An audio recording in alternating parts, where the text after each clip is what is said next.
आज की कहानी एक ऐसे डॉक्टर के बारे में है जिसने खुद को जवान दिखने के लिए एक दवा बनाई। ये दवा खाने के बाद बड़े बड़े लोग भी कुछ ही घंटों में जवान हो जाते हैं, लेकिन जल्दी ही इस दवा के साइड इफेक्ट्स भी सामने आने लगते हैं। और ये साइड इफेक्ट्स मामूली नहीं थे। इतना बड़ा साइड इफेक्ट था कि ये लोगों को जॉम्बी बना देता था। धीरे धीरे ये जॉम्बी वायरस आसपास के हर इलाके में फैलने लगा। आज की कहानी में हम जानेंगे कि आखिर लोग इस जॉम्बी वायरस से कैसे बचेंगे। तो चलिए शुरुआत से शुरू करते हैं। तो कहानी शुरुआत में हम एक परिवार को देखते हैं। नास अपने पति और बच्चे के साथ अपने पिता के घर जा रही थी। जाते वक्त नास के पति उससे कह रहे थे कि वहां जाकर तुम कोई गुस्सा मत दिखाना, समझदारी से काम लेना। असल में नास अपने पिता से बहुत नाराज थी क्योंकि उसके सबसे अच्छे दोस्त करीना से उसके पिता ने शादी कर दी थी, जो नास को बिल्कुल भी पसंद नहीं आया। रोड ने नास को समझाते हुए कहा, अगर तुम ज्यादा गुस्सा दिखाओगे तो तुम्हें कुछ भी नहीं मिलेगा, वह लड़की सब कुछ ले जाएगी। असल में नास के पिता एक दवा कंपनी के मालिक थे और हाल ही में उन्हें पता चला कि नास के पिता एक इन्वेस्टर हैं जिसने भी पापा की कंपनी खरीदनी है, और अगर ये कंपनी बिक गई तो वे बहुत अमीर हो जाएंगे। ये सब बातें खत्म करके वे घर की तरफ चल दी। सीन कट होते ही हम देखते हैं कि नास के पापा एक अजीब दवा बनाने की कोशिश कर रहे हैं।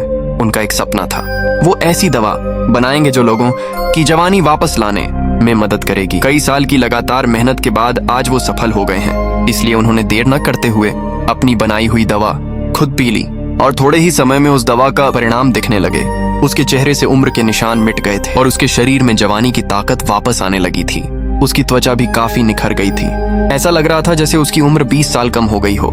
जब वह अपना चेहरा खुद आईने में देखता है तो हैरान रह जाता है। वह खुद पर विश्वास ही नहीं कर पा रहा था। उसकी बनाई दवा इतनी जल्दी असर करेगी, यह सोचकर वह बहुत खुश हो गया और अपनी वापस मिली जवानी का खूब आनंद लेने लगा। लेकिन उसे नहीं पता था कि इस दवा के भयानक साइड इफेक्ट्स भी हैं। वह जल्द ही अपनी पत्नी करीना के पास गया। करीना भी उसे देखकर खुश हो गई। जाता है, उसका बूढ़ा पति अब जवान हो गया है। करीना यहाँ समझ नहीं पा रही थी ये कैसे मुमकिन हुआ। तब नाजीर के पिता बहुत आत्मविश्वास से कहते हैं, ये जो सीरम तुम देख रही हो, इसे मैंने बनाया है। इसे खाने के बाद मैं अपने अंदर अजब तरह की ताकत महसूस कर रहा हूँ। तुम अभी देखोगी, इस सीरम को खरीदने के लिए पूरा दुनिया मेरे पास आएगा। यहाँ तक कि बड़ी बड़ी कंपनियां भी इस सीरम को खरीदने के लिए मेरे पास आएंगी और बहुत जल्दी हम बहुत पैसे वाले बन जाएंगे।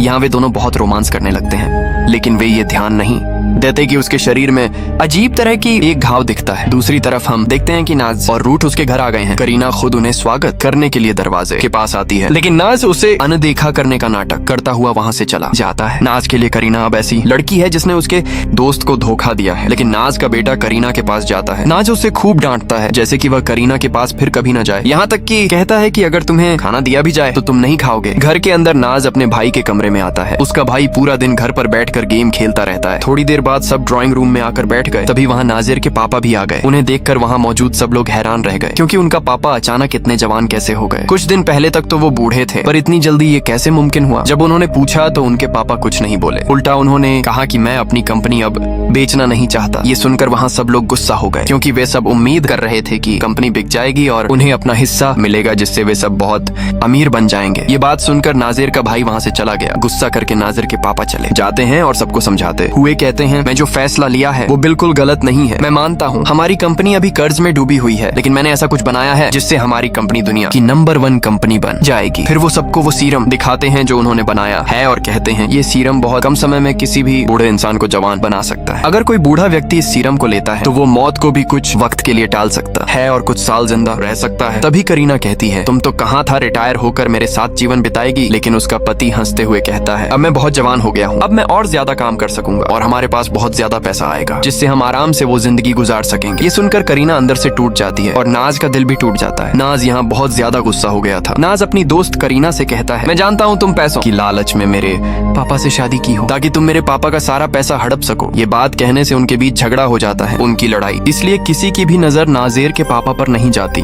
उसके साथ कुछ अजीब हो रहा था। उसका शरीर बहुत ज्यादा पसीना आ रहा था और अचानक उसे बहुत ज्यादा दर्द महसूस होने लगा।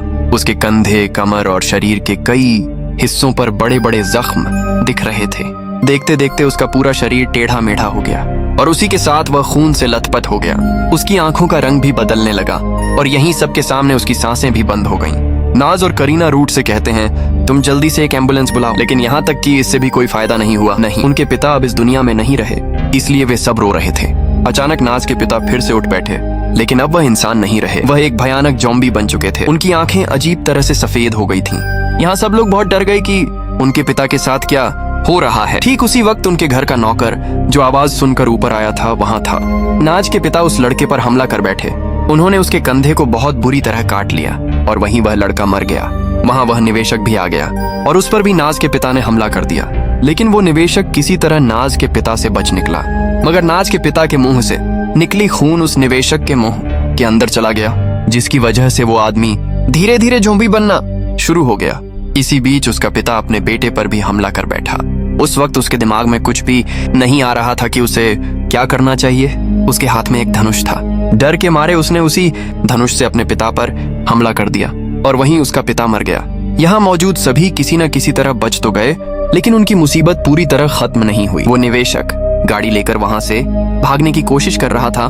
रूट उसके पास आया और समझाने लगा कि बाहर और भी ज्यादा खतरा हो सकता है, लेकिन वो आदमी उसकी कोई नहीं सुनता और अपनी गाड़ी लेकर वहां से चला जाता है। वहीं मांस अपने पिता की मौत से बहुत टूट चुका था। वो एक गाड़ी के अंदर बैठकर फूट फूट कर रोने लगता है। तभी नाज भी वहां आ जाता है और उसे भरोसा दिलाता है कि सब ठीक हो जाएगा। इस बीच उनकी नौकरी पूरी तरह से खत्म हो जाती है। वहां मौजूद हर कोई उससे बचने की बहुत कोशिश करता है, लेकिन वो नौकरी और भी समय रूट नाज से संपर्क करने की कोशिश करता है और नाज रूट से पूछता है कि वे सब ठीक हैं या नहीं। रूट नाज कहता है हम सब ठीक हैं, हम किसी भी हालत में अपनी जिंदगी बचाए हुए हैं। यहाँ पास में एक सेफ हाउस है, तुम लोग जल्दी वहाँ आ जाओ, हम भी जल्द ही वहाँ आ जाएंगे। वे सब वहाँ सेफ हाउस में आ जाते हैं, लेकिन वहाँ पहुंचकर वे देखते हैं कि पूरा इलाका अब ज़ॉम्बी में बदल चुका है। बहुत मुश्किल से वे अंदर जाते हैं, लेकिन वहाँ काम करने वाली लड़की पर ज़ॉम्बी हमला कर देते हैं। तभी मछली तेजी से गाड़ी चलाकर वहाँ पहुँच जाती है। यहाँ आकर वे सामने का नजारा देखकर बहुत डर जाते हैं, क्योंकि उनके सामने वाले सब लोग अब ज़ॉम्बी बन चुके हैं। जब भी उनकी गाड़ी की आवाज उन ज़ॉम्बियों तक पहुँचती है, वे उनकी तरफ दौड़ पड़ते हैं, इसलिए उनके पास वहाँ से भागने के अलावा और कोई चारा नहीं रहता। दूसरी तरफ बच्चा देखता है कि ज़ॉम्बी उनकी तरफ आ रहा है। वो डर के मारे अपने पापा और करीना से वहाँ से भागने को कहता है। वे यहाँ आकर एक घर के अंदर छुप जाते हैं। तभी एक ज़ॉम्बी दरवाजा तोड़कर अंदर घुसने की कोशिश करता है। रोड वहाँ जाकर उस ज़ॉम्बी को धक्का देता है, वह बाहर फेंक देता है और दरवाजा बंद कर देता है। तभी रूट का ध्यान उसके हाथ की ओर जाता है जहाँ ज़ॉम्बी ने काटा था। उसे अच्छे से समझ आ जाता है कि अब वह ज्यादा दिन इंसान नहीं रहेगा, ज़ॉम्बी बन जाएगा। वह आखिरी बार अपने बेटे को गले लगाता है और कहता है अपनी माँ का ख्याल रखना। कुछ ही देर में उसकी आंखें सफेद हो जाती हैं और उसका शरीर ज़ॉम्बी में बदल जाता है। फिर वह अपने ही बेटे पर हमला कर देता है। करीना उस बच्चे को बचाने के लिए रूट पर ही हमला कर देती है। वो एक रॉड घुसा देती है, जिससे रूट वहाँ से हिल भी नहीं पाता। इस मौके का फायदा उठाकर ऊपर से हमला नहीं करता और इसी मौके का फायदा उठाकर वे सब वहाँ से भाग निकले। दूसरी तरफ नाज का पति रोड, जिसे करीना ने एक कमरे में बंद किया था, वह खुद को आजाद कर लेता है। वहाँ करीना को एक लड़की मिली थी और यहाँ तीनों की जिंदगी खतरे में थी, इसलिए तीनों ने वहाँ से निकलने का फैसला किया। जैसे ही उन्होंने बाहर जाने वाला दरवाजा खोला, बाहर दो ज़ॉम्बी दिखे, लेकिन किस्मत से वहाँ एक बाइक मिली। फिर तीनों वही बाइक लेकर वहाँ से भाग गए। इधर नास और उसका भाई मछली वाला एक ट्रक लेकर वहाँ से भागने लगता है। नास बहुत रो रहा था, क्योंकि उसके पास खोने के लिए कुछ भी नहीं बचा था। उसने सब कुछ खो दिया था। लेकिन तभी करीना और उसका बेटा दिखे। उन्हें जिंदा देखकर नास बहुत खुश हुआ, लेकिन उन्होंने देखा कि उनके पीछे भी कई ज़ॉम्बी दौड़ रहे थे। उन्हें बचाने के लिए नास ने ट्रक ज़ॉम्बियों की तरफ चला दिया। ट्रक के नीचे कई ज़ॉम्बी मर गए, लेकिन धीरे धीरे कई ज़ॉम्बी उनके पीछे लग गए। कुछ देर बाद अचानक उनके ट्रक का ब्रेक फेल हो गया। ध्यान यहाँ फिर से किसी दूसरे थाने से संपर्क करने की कोशिश करता है। वह कहता है कि बाहर की हालत बिल्कुल ठीक नहीं है और बाहर बहुत सारे लोग अपनी जान बचाने के लिए पुलिस स्टेशन की तरफ आ रहे हैं। हम इस तरफ देखते हैं कि वह ट्रक अपना संतुलन खो देता है और सीधे जाकर एक बिल्डिंग से टकरा जाता है। वहाँ मौजूद सभी लोग बहुत मुश्किल से वह ट्रक से निकल पाते हैं। इस दुर्घटना की वजह से बेन का पैर ट्रक में फंस जाता है और बहुत सारे ज़ॉम्बी अंदर घुसने की कोशिश करते हैं। सभी बहुत कोशिश कर रहे थे बेन को उनके साथ ले जाने की, लेकिन अगर वे यहाँ ज्यादा देर तक रुके तो वो लोग भी ज़ॉम्बी का शिकार हो जाएंगे। तभी एक पुलिस अधिकारी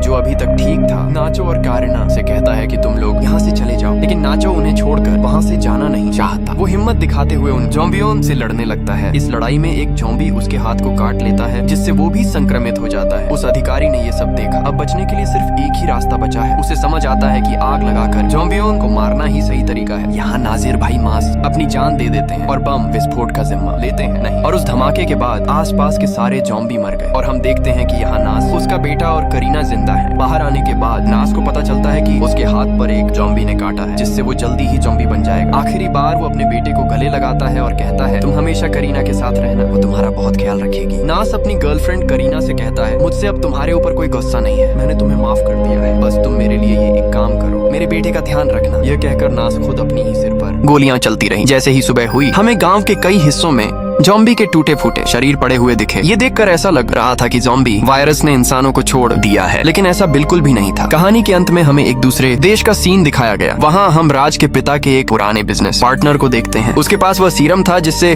ज़ॉम्बी वायरस फैल गया था। आदमी यहाँ उस सीरम की बोतल खोलकर एक बार पी लेता है और यहीं से हमें पता चलता है कि ये वायरस अब इस देश में भी फैलने वाला है। और उसी वक्त वन फिल्म यहीं खत्म हो जाती है। तो दोस्तों, आज की कहानी आपको कैसी लगी हमें कमेंट करके जरूर बताना।